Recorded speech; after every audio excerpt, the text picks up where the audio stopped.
इस बीच दिल्ली के मुख्यमंत्री अरविंद केजरीवाल प्रेस कॉन्फ्रेंस कर रहे हैं, आपको सुनवाते हैं। केवल 3.5% रह गई है, लेकिन इसका मतलब ये नहीं है कि कोरोना का खतरा टल गया। वो अभी भी है। हमें कोरोना से बचने के सभी उपाय करने हैं। अब दूसरी बात, चिंता की बात। आज से दिल्ली में युवाओं का वैक्सीनेशन बंद हो गया है। केंद्र सरकार ने युवाओं के लिए जितने वैक्सीन भेजे थे वो ख़त्म हो गए हैं।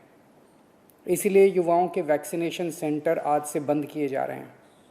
कुछ एक वैक्सीन की डोजेस बची हैं, वो कुछ एक सेंटर्स में दी जा रही हैं, वो भी शाम तक ख़त्म हो जाएंगी। कल से युवाओं के वैक्सीनेशन के सभी सेंटर बंद हो जाएंगे। मुझे बेहद दुख है कि हमें वैक्सीन ख़त्म होने के कारण युवाओं के वैक्सीनेशन सेंटर्स बंद करने पड़ रहे हैं। हमने केंद्र सरकार को भी लिख के बताया है। केंद्र से हमने और वैक्सीन मांगी है। जैसे ही हमें और वैक्सीन मिलेगी, हम फिर से ये सेंटर शुरू कर देंगे। दिल्ली को हर महीने 80 लाख वैक्सीन की ज़रूरत है, 80 लाख डोजेस की। इसके मुकाबले मई में हमें केवल 16 लाख वैक्सीन मिली और जून के महीने के लिए केंद्र ने दिल्ली का कोटा और भी कम कर दिया है। केंद्र सरकार से हमें जो चिट्ठी आई है कि जून में हमें केवल 8 लाख वैक्सीन दी जाएगी। मई में 16 लाख दी थी, जून में 8 लाख देंगे। अभी तक हम दिल्ली में टोटल 50 लाख वैक्सीन लगा चुके हैं और दिल्ली के सभी एडल्ट्स को वैक्सीन लगाने के लिए हमें 2.5 करोड़ और वैक्सीन चाहिए। अगर इसी रफ्तार से दिल्ली के एडल्ट्स, अगर इसी रफ्तार से हम चले, 8 लाख वैक्सीन हर महीने मिली तो दिल्ली के एडल्ट्स को ही वैक्सीन लगाने में 30 महीने लग जाएंगे, 30 महीने से भी ज़्यादा। तब तक तो न जाने कितनी और कोरोना की लहरें आएंगी, न जाने कितने और लोगों की मौत हो जाएगी। तीसरी लहर से दिल्ली और देश को बचाने का एक ही तरीका है, कम से कम समय में अधिक से अधिक लोगों को वैक्सीन की सुरक्षा दी जाए। बेड, आईसीयू, ऑक्सीजन, दवाई, इन सब की तैयारी तो हम लोग कर रहे हैं, लेकिन कोरोना के घातक असर से बचाने में वैक्सीन ही सबसे ज़्यादा असरदार हथियार है। वैक्सीन की कमी केवल सरकार की चिंता नहीं है, आम आदमी भी वैक्सीन के इस संकट से बहुत डरा हुआ है। कल एक अम्मा का फ़ोन आया, बोली मुझे और मेरे बेटे को वैक्सीन लगवानी है। मैंने पूछा अम्मा कितनी उम्र है दोनों की? बोली मेरी उम्र 65 साल है, मेरे बेटे की उम्र 35 साल।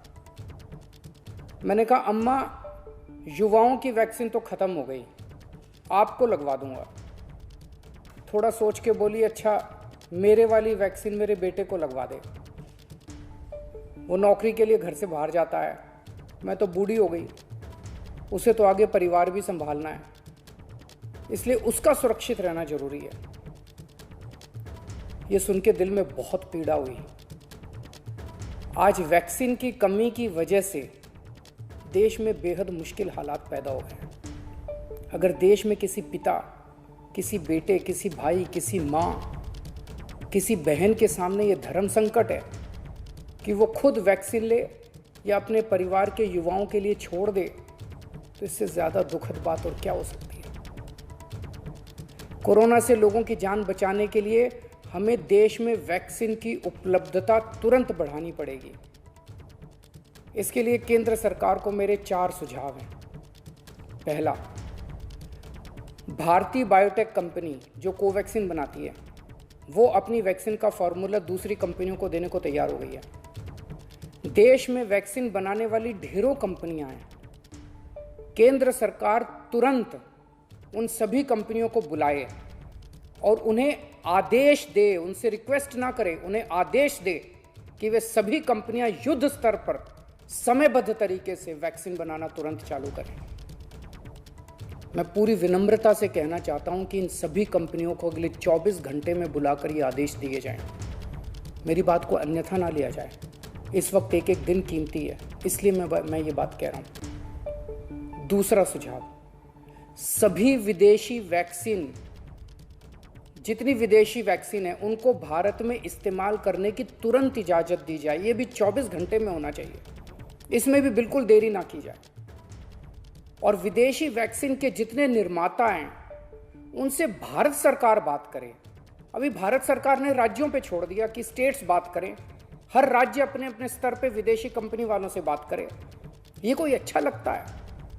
भारत के 36 राज्य और यूनियन टेरिटरी हर कंपनी के सामने जाके आपस में लड़ रहे हैं। महाराष्ट्र हरियाणा से लड़ रहा है, हरियाणा दिल्ली से लड़ रहा है, आपस में लड़ रहे हैं सारे इन कंपनियों के सामने। इससे विदेशों में भारत की क्या छवि बन रही है? भारत सरकार उनसे खरीदेगी तो ये कंपनियां भारत सरकार को बहुत ज्यादा गंभीरता से लेंगी और फिर भारत सरकार तो सीधे इन कंपनियों के देशों की सरकारों से बात कर सकती है ना। और भारत सरकार जब इन कंपनियों से बात करेगी तो भारत सरकार तो कई 100 करोड़ की वैक्सीन खरीदने की बात करेगी, तो जाहिर है ये कंपनियां भारत सरकार से कहीं ज्यादा अच्छे से बात करेंगी। तो भारत सरकार को इनसे वैक्सीन खरीद के राज्यों में बांट देनी चाहिए। तीसरा सुझाव, कुछ देश ऐसे हैं, पढ़ने में आ रहा है मीडिया में, कि जिन्होंने जरूरत से ज्यादा वैक्सीन जमा कर रखी है। उनकी जनसंख्या जितनी है उसके हिसाब से उनको जितनी वैक्सीन चाहिए उससे कहीं ज्यादा वैक्सीन वो स्टोर करके बैठे हैं। उनसे भारत सरकार को वैक्सीन लेने के लिए गुजारिश करनी चाहिए, प्रार्थना करनी चाहिए। और चौथा सुझाव, ये जितने विदेशी कंपनियां वैक्सीन उत्पादक हैं उन्हें भारत में वैक्सीन उत्पादन करने की भी तुरंत अनुमति दी जाए।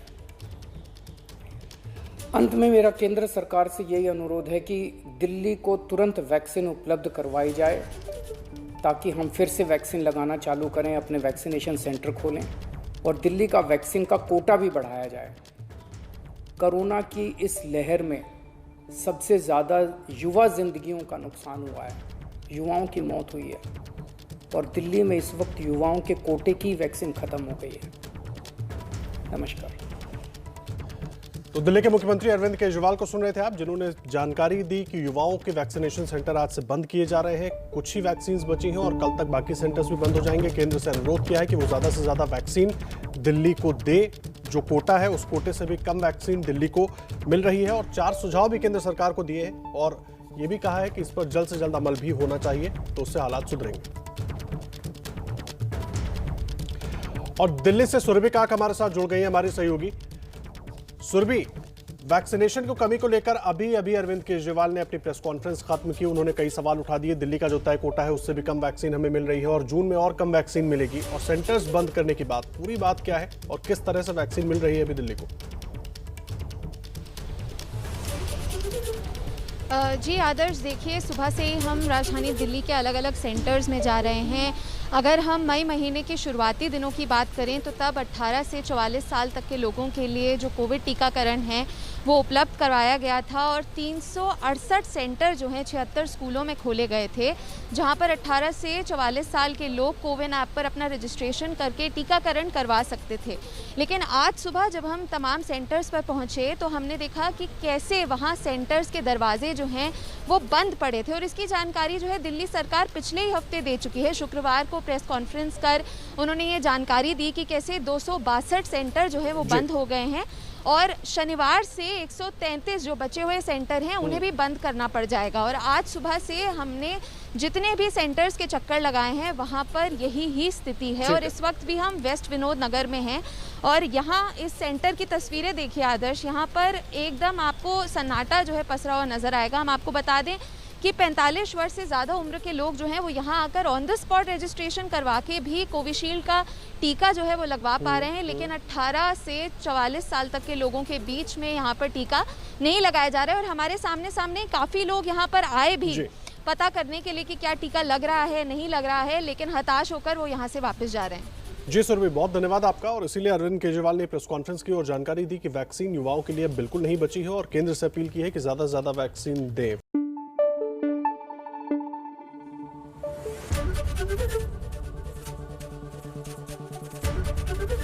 एबीपी न्यूज आपको रखे आगे।